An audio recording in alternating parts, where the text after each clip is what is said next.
Chegamos aqui na questão 5, uma questão de enunciado bem curto em relação às outras. Vamos lá ler. Para as funções f de x igual a x ao quadrado dividido por 4 menos x ao quadrado e g de x igual a x dividido por raiz de x ao quadrado menos 9, encontre, item A, seus domínios e interseções com os eixos coordenados, item B, as assíntotas horizontais e as assíntotas verticais, caso existam, AH se refere à assíntota horizontal e AV se refere à assíntota vertical, e o item C ele pede um esboço de seus gráficos, como naquela questão 2 da continuidade. Vamos lá, resolução. Item A, os domínios. Para a função f de x igual a x2 sobre 4 menos x2, temos que olhar o caso em que o denominador vai zerar, porque isso não pode acontecer. Então, 4 menos x2, zero quando x igual a mais ou menos 2. Então, o domínio são todos números reais, com exceção desses dois números, como a gente indicou aqui. R menos 2 ou menos 2. Pronto. E interseção com o eixo x. Beleza. Para interceptar o eixo x, o y deve ser zero. Para o y ser zero, a função deve ser zero. Então, a função é zero no ponto apenas quando o numerador é zero, que ocorre para x igual a zero. Portanto, interseção com x é 0, 0. Interseção com y refere-se ao ponto que x é zero. E como vimos interseção com x, x é zero implica em y zero. Portanto, a função f intercepta a origem. Logo, essa seria a interseção com os dois eixos coordenados. Para o g, o domínio temos que observar, de modo análogo, quando o denominador vai ser zero. Isto é, quando x2 menos 9 zera. x2 menos 9 zera quando x é mais ou menos 3. Assim, além disso, temos uma raiz, temos que ver também que dentro da raiz tem que ser positivo. Então, x2 menos 9 não tem que ser diferente de zero, tem que ser maior do que zero. Então, x2 menos 9 é maior que zero quando x é maior do que 3 ou menor do que menos 3. Porque x2 dá maior que 9 e o resultado dá positivo. Então, o domínio é R. Entretanto, você tira o intervalo o intervalo fechado, que vai de menos 3 até 3. E a função g iria zerar, isto é, obteria o valor nulo para x igual a zero, pois seria quando o numerador zeraria. Entretanto, zero não pertence ao domínio da função. Logo, g não possui raiz. E assim, não possui interseção com o eixo x, nem com o eixo y. Porque não pode ser zero, nem pode assumir o valor zero. X não pode ser zero, nem a função pode assumir o valor zero. Então vamos lá. Item B pede as assíntotas horizontais e verticais. Para calcular as assíntotas horizontais, temos que encontrar o valor L do limite de quando x está tendendo a infinito, a mais infinito ou menos infinito. No caso, vamos para a função f. Aqui, primeiro observamos a assíntota vertical, temos que encontrar o valor para o qual x tendendo a esse valor, o limite dá mais ou menos infinito. Vamos lá.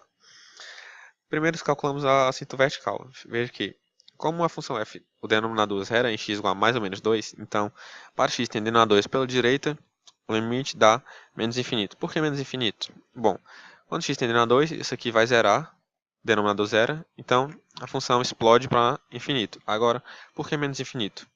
Como x está tendendo a 2 pela direita, então x é maior do que 2. Como x é maior que 2, x ao quadrado é maior do que 4. Então 4 menos x ao quadrado seria menor do que zero, dando um número negativo. Entretanto, muito próximo de zero, o que geraria a explosão da função para infinito, como um denominador do negativo, para menos infinito.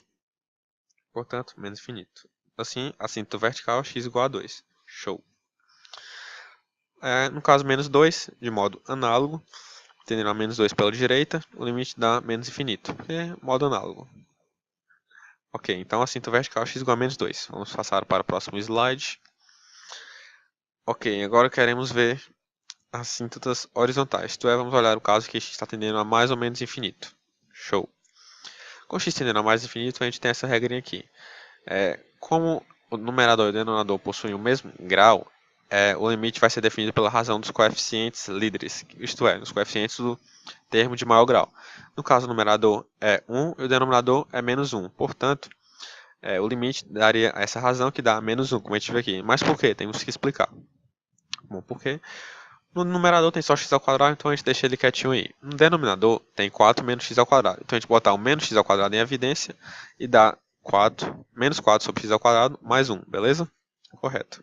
Agora, quando o x está tendendo a mais ou menos infinito, que a gente está olhando o caso geral logo, esses menos 4 dividido por x ao quadrado vai para zero, e o que resta é mais 1. Mais 1 vezes menos x ao quadrado dá menos x ao quadrado. E x ao quadrado dividido por menos x ao quadrado dá menos 1. Por isso que o limite gera isso. E assim, a assíntota horizontal é y igual a menos 1. Beleza? Então esse foi o caso para f.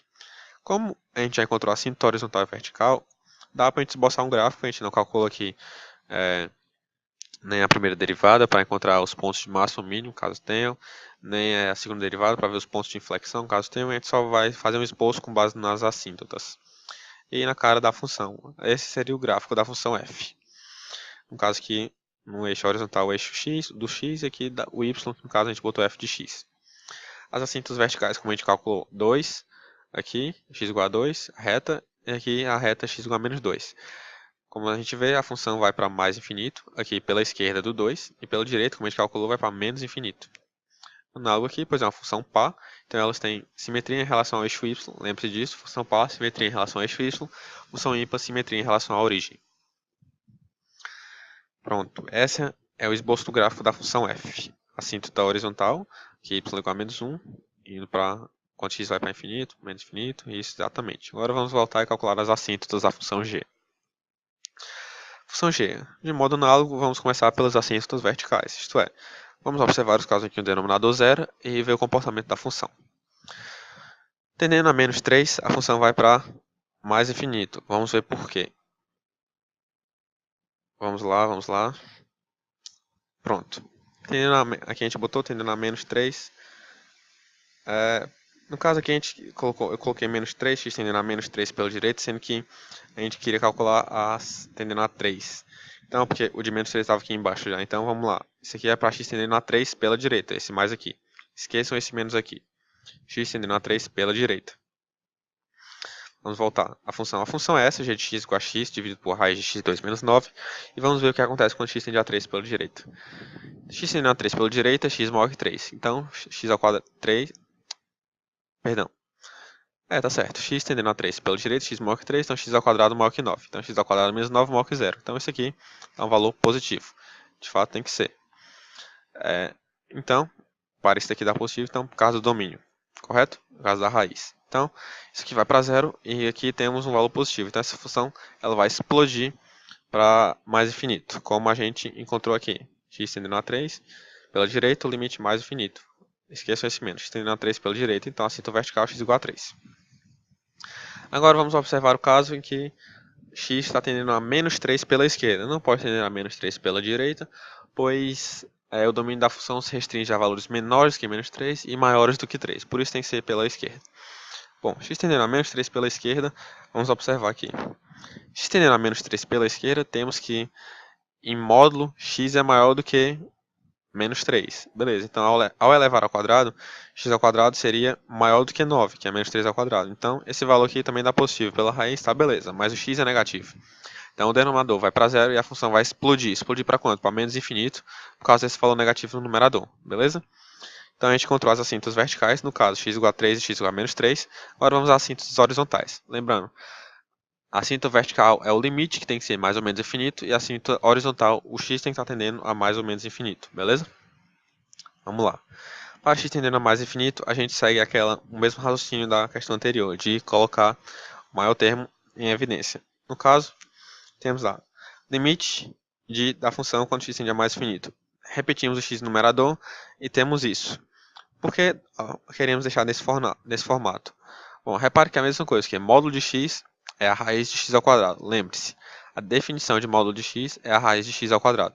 Beleza.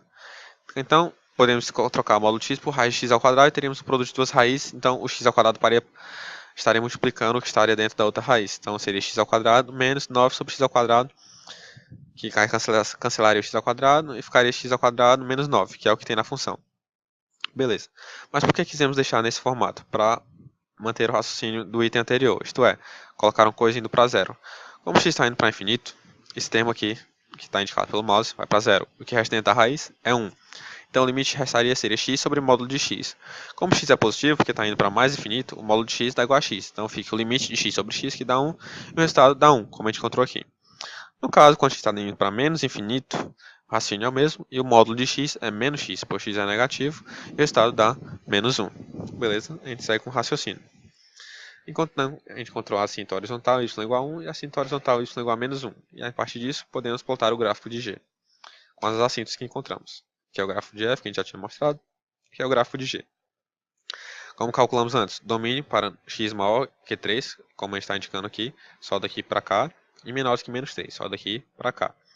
As assíntotas, x igual a 3, x igual a menos 3, as verticais, y igual a 1, y igual a menos 1, as horizontais. Beleza? Como a gente calculou aqui, então a função é x dividido por raiz de x2 menos 9.